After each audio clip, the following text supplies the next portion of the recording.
রান্না করব? আজকে বরং তুমি লুচি আর আলুর দম করো। ঠিক আছে মা। কিন্তু মা, আলুগুলো তো একপাশে ক্যাক করে শুকিয়ে গিয়েছে, এখন কি করব? ফেলে দিব? কি হয়েছে কি বৌমা, তুমি জানো না অপচকের আমার একদম পছন্দ না। নষ্ট আলুগুলো ফেলে দিয়ে বাকিগুলো রান্না করো। আচ্ছা মা। বৌমা, এখনো কি তোমার রান্না হয়নি? এই তো মা আপনার খাবার। এত দেরি হলো কেন তোমার?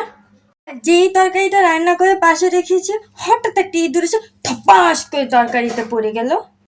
তাই? তরকারিটা মনে হয় ফেলে দিতে হয়েছে, তাই না বৌমা? না মা, আপনি না বলেছেন আপনার অপচকের একদম পছন্দ না, তাই তো ইঁদুরটাকে উঠিয়ে একটা একটা একটা একটা করে লোম বেছে তরকারিটা আপনাকে দিয়েছি। কি?